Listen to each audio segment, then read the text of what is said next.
Good morning 10th class. हमने पहले सूर्यकांत त्रिपाठी द्वारा रचित उत्साह कविता की थी। अब हम कर रहे हैं अट नहीं रही है, जो कि सूर्यकांत त्रिपाठी द्वारा ही रचित है, जिसमें फागुन मास के सौंदर्य का वर्णन किया है। अट नहीं रही है आभा फागुन की, सट नहीं रही है। इसमें कवि कहता है कि जो फागुन मास की आभा है, सुंदरता है, वो समा नहीं रही है, यानी कि वो हमारे शरीर से भी छलक छलक बाहर की ओर जा रही है। यानी कि इतनी सुंदरता है, इतनी सुंदरता है कि वो हमसे देखते नहीं बन पा रही है, कि इतनी ज़्यादा सुंदरता देख के कवि का मन मादकता से भरा हुआ है।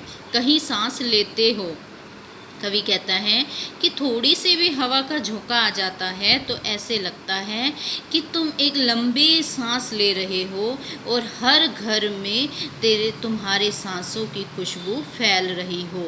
उड़ने को नभ में तुम पर कर देते हो, और जब तुम्हारे वातावरण में इतनी हवा आती है तो उस पे पक्षी जो है ऊपर आकाश में उड़ने के लिए अपने पंख फैला देता है। आँख हटाता हूँ तो हट नहीं रही है। कवि कहते हैं कि इतनी सुंदरता देखकर तो मेरा मन इतना ज़्यादा मादकता से भर गया है कि मैं चाह कर भी तुम्हारी इस सुंदरता से अपनी आँखों को नहीं हटा सकता।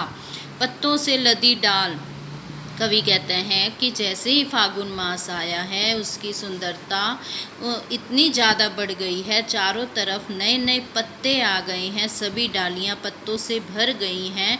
कहीं हरे पत्ते, कहीं लाल पत्ते, और कहीं पड़ी है उर्मे मंद गंध पुष्पमाला, और कहीं कहीं फूलों की माला।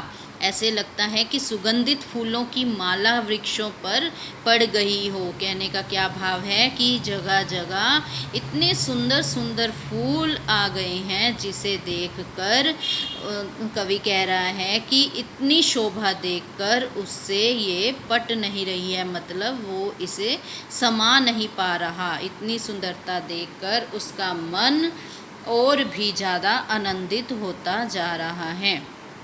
इन पंक्तियों में कवि फागुन मास के सौंदर्य का वर्णन करते हुए कह रहा है कि कितनी सुंदरता है, इतनी सुंदरता है कि वह उससे समा भी नहीं पा रहा।